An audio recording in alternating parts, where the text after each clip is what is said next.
pédagogique qui nous occupe et dont le cœur est constitué par les petits dispositifs que vous voyez devant vous, qui sont des démonstrateurs expérimentaux, des sortes de mini-manips, dont la vocation, on va le voir, est d'arriver, in fine, dans les mains de nos étudiants. Alors, faire de la démonstration de processus expérimentaux en sciences physiques ou sciences de l'ingénieur ou dans tout un tas d'autres disciplines, c'est quelque chose d'assez banal, ça s'appelle des démonstrations d'amphi, et si les étudiants mettent la main à la pâte, alors dans ce cas-là, on appellera ça des travaux pratiques. Donc jusque-là, rien de bien spécifique, sauf que d'une situation pédagogique idéale autour des travaux pratiques à la réalité de leur organisation, de leur installation dans les locaux de nos universités ou de nos écoles, eh bien, de l'un à l'autre, il y a souvent tout un monde. Le cœur de ce projet est venu de deux constatations. La première, celle que je viens de mentionner, qui est que organiser des TP pour une promotion, c'est quelque chose souvent qui cumule tous les défauts, si j'ose dire, c'est-à-dire que c'est gourmand en ressources enseignants, il faut construire les appareils, c'est gourmand en place, il faut des salles dédiées, et c'est gourmand en travail organisationnel, car pour que chacun puisse, à tour de rôle, passer sur une manip donnée, une expérience de travaux pratiques, eh bien, en général, il faut développer un cycle qui s'étend sur tout le semestre, et ça pose un problème pédagogique évident, qui est qu'il est quasiment impossible, en pratique, d'assurer une forme de synchronicité entre le moment où un concept est étudié en cours et travaillé en travaux dirigés, et le moment où il est observé dans une manip de travaux pratiques par l'étudiant. Ça pose évidemment des problèmes de continuité pédagogique, et du coup des problèmes d'imprégnation des résultats de l'expérience par l'étudiant qui a forcément une difficulté à le relier au corpus théorique que, par ailleurs, on essaye de lui enseigner dans les cours magistraux. Ça, c'est la première constatation qui rend difficile l'usage des supports expérimentaux pour nos étudiants. C'est une constatation purement d'ordre pratique. Si nous étions tous très riches avec autant de mètres carrés que nous le voulions, il pourrait y avoir suffisamment d'expérience, suffisamment de postes de travaux pratiques pour synchroniser parfaitement des séquences pédagogiques incluant une approche expérimentale directe. Bon, ça n'est pas le cas, donc il faut essayer de trouver un moyen de contourner ces difficultés pratiques. Mais ça n'est pas le seul point qui sous-tend l'origine de ce projet. Le deuxième point, c'est l'observation d'une distanciation de plus en plus grande de nos étudiants, nos élèves, envers, je dirais, l'expérience directe, personnelle, sensorielle même, des sciences expérimentales. La difficulté et les moyens nécessaires pour organiser des cycles de travaux pratiques pertinents est de moins en moins compatible avec l'échelle de nos promotions et, il faut le dire, la hauteur de nos moyens. Et la facilité d'accès aux ressources multimédia et à la simulation ont peu à peu fait sortir l'expérimentation de nos salles de cours et de TD. Bien souvent, on est déjà très satisfait en tant qu'enseignant lorsque l'on peut présenter à nos étudiants une vidéo bien faite, descriptive, bien structurée, et parfois même dans des disciplines qui ont fortement recours à la simulation numérique. Je pense par exemple à la mécanique des fluides, la thermique ou d'autres disciplines d'ingénierie des structures. Et dans ce type d'enseignement, on en vient même très naturellement à exploiter comme illustration phénoménologique, non pas des observations expérimentales, mais des résultats de simulation. Résultats de simulation qui peuvent être de parfaits outils pédagogiques et tout à fait pertinents. Mon propos n'est pas de les critiquer, évidemment.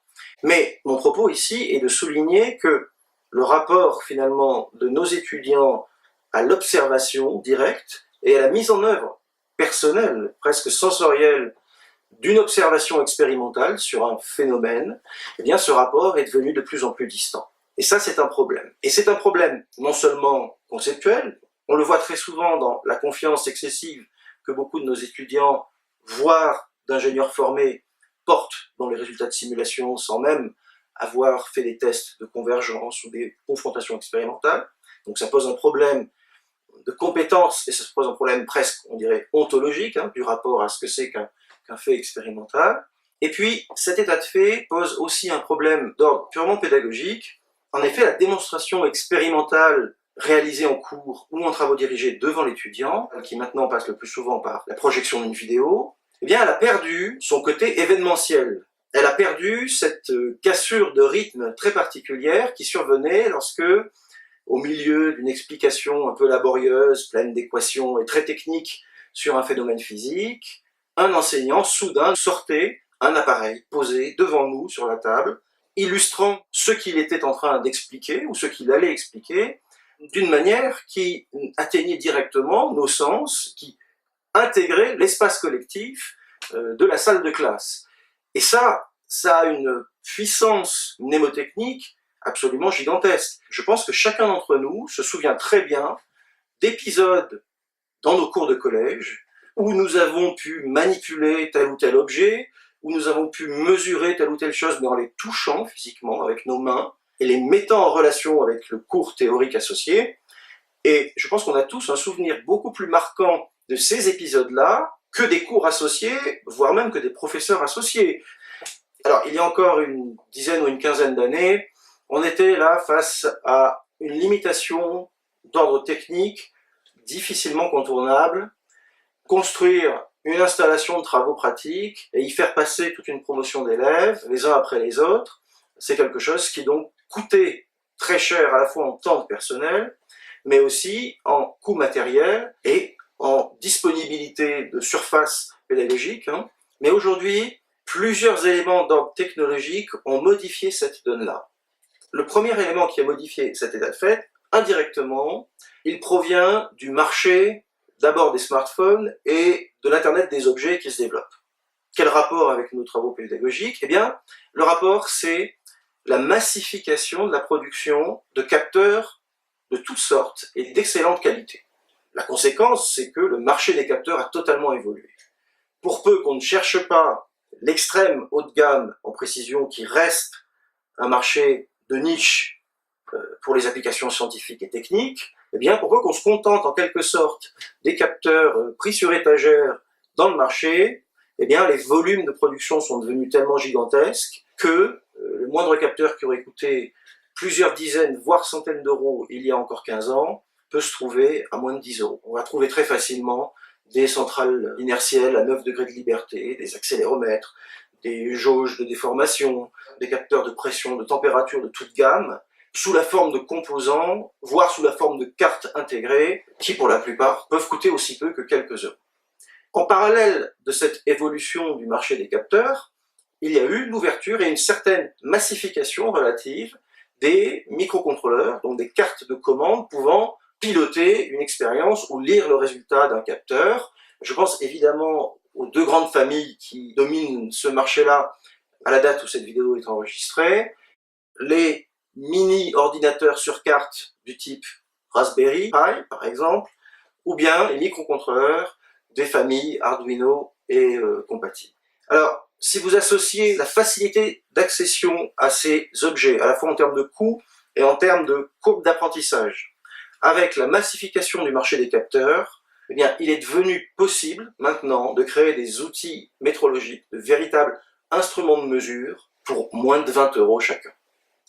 Alors, ça change de manière significative le paradigme parce que lorsqu'on a quelque chose de facilement transportable et de pas très cher, eh bien, il devient possible de construire N exemplaires de la même petite manip de travaux pratiques et, dans sa valise ou sur un chariot, d'amener ainsi un matériel qui, à la demande, au milieu d'un cours magistral ou au milieu d'une séance de travaux dirigés, va, de facto, transformer la salle en salle de TP. Et cette facilité à construire en de nombreux exemplaires la même petite expérience portable, eh bien, elle est encore augmentée par les techniques contemporaines de production additive comme l'impression 3D et la numérisation de beaucoup d'outils de découpe qui permettent de reproduire à très bas coût la même pièce en autant d'exemplaires que l'on veut.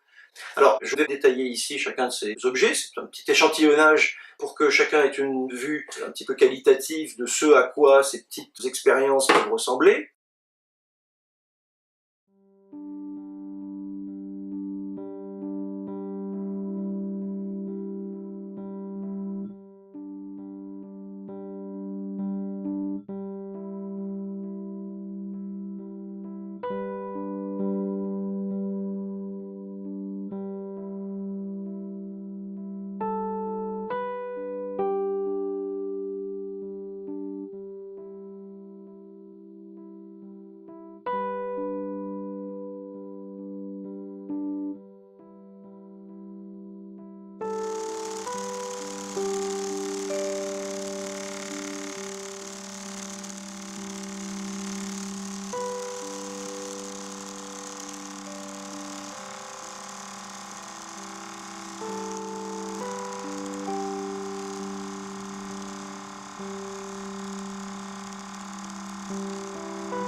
Alors, la logique derrière cette architecture, c'est pas seulement celle de produire des démonstrateurs, mais c'est aussi de réfléchir à différents niveaux d'exploitation de ces objets.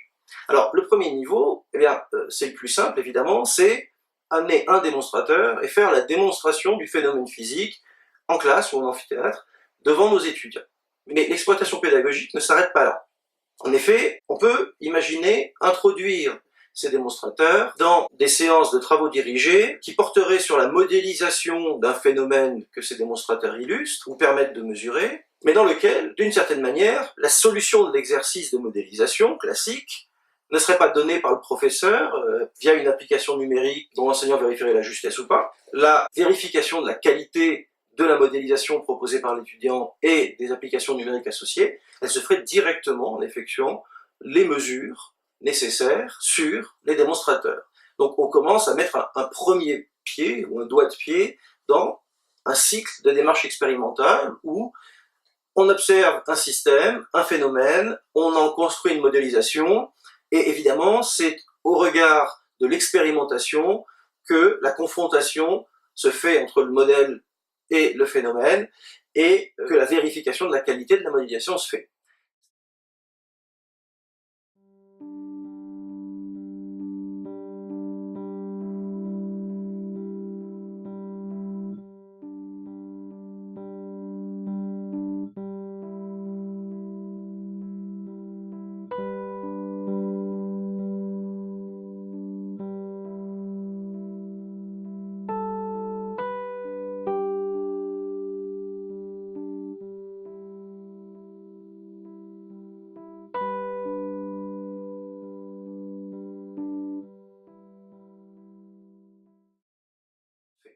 Ça a l'air finalement anecdotique, ça ne l'est pas tant que ça, parce que lorsque vous faites une application numérique comme résultat d'un long problème de modélisation et que votre réponse est juste, eh bien, comment le sait l'étudiant? Cet étudiant qui a fait ce travail, il le sait parce que le chiffre qu'il inscrit est celui qu'il retrouve dans le corrigé. Donc, il a bien répondu à l'exercice. Mais si vous avez comme travail à construire une modélisation d'un objet, et que le seul axe de vérification que vous ayez, c'est la confrontation expérimentale directe, eh bien, il est évident qu'il n'y aura jamais accord parfait. La confrontation expérimentale contient ses propres sources d'erreur, soit qu'elle soit issue de la manipulation, soit qu'elle soit issue des simplifications excessives du modèle. Et dans ce cas-là, l'étudiant est contraint de rentrer dans ce qui fait le cœur de la comparaison d'une modélisation avec l'expérience, c'est que les deux ne sont jamais totalement en accord. Et la question est, est-ce que le modèle a raison? Est-ce que c'est une erreur expérimentale que je viens de commettre? Ou bien est-ce que mon modèle a raison dans un ordre de précision qui justifie l'écart que j'observe?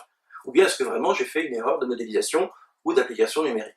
On voit que passer d'un corrigé officiel avec un chiffre donné à une démarche active de comparaison entre la modélisation et l'expérience, ça ouvre automatiquement toute la difficulté et la subtilité du cycle modélisation, expérimentation, correction du modèle, optimisation de l'expérience, etc. Typiquement du cycle expérimental que l'on observe dans les expériences scientifiques ou que l'on observe sous forme de cycle essai, modélisation, optimisation, essai, etc. dans le développement itératif de n'importe quel système d'ingénierie un petit peu avancé. Donc, potentiellement, on ramène les étudiants à la fois vers la réalité physique de ce qu'ils sont censés modéliser, et en plus, on les confronte à la difficulté de cette opération qui ne ressemble jamais à la vérification d'un résultat face à un corrigé qui serait une référence absolue, indiscutable, comme on le fait dans une séance de travaux dirigés normale. Donc il y a là l'ouverture d'une espèce de pelote de laine que l'étudiant va dérouler et qui, nous l'espérons, va l'amener à se poser toutes les questions très subtiles qui font le quotidien des ingénieurs en R&D qui travaillent sur des modélisations nouvelles ou des scientifiques. Et c'est ce qui fait la richesse supplémentaire aussi pédagogique de l'exploitation de ces systèmes. Alors, donc, on l'a dit, les systèmes ils peuvent être nombreux, je vous passe les détails, chacun d'eux et d'autres auront leur vidéo dédiée et leur dossier dédié, mais il faut bien comprendre que du coup, un démonstrateur, ça n'est pas juste l'objet. Un démonstrateur dans ce projet, c'est l'association de cet objet qui a été dessiné et construit par nos soins, un dossier technique, disponible en ligne et qui recensera l'intégralité des informations nécessaires pour pouvoir reproduire chacun de ces systèmes. Alors ça signifie évidemment des plans, ça signifie des listes de composants, des schémas électroniques, éventuellement des codes, le tout distribué dans une logique d'open source, le dossier technique donc, et sa contrepartie, le dossier pédagogique. Et ce dossier pédagogique peut présenter une sorte de mode d'emploi pédagogique, un certain nombre aussi de résultats et de propositions d'expériences sur lesquelles on peut faire travailler les étudiants qui vont donc questionner leur modélisation face à leurs propres observations.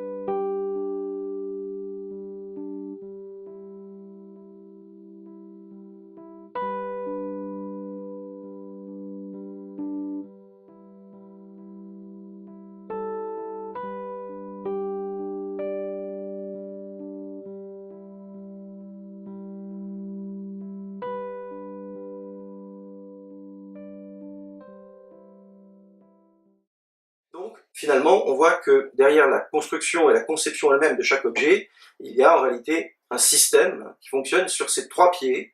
L'objet lui-même, son dossier technique qui en permet la mutualisation, et son dossier pédagogique qui prendra par la main le plus possible l'enseignant qui voudrait exploiter chacun de ces appareils pour les intégrer dans son enseignement.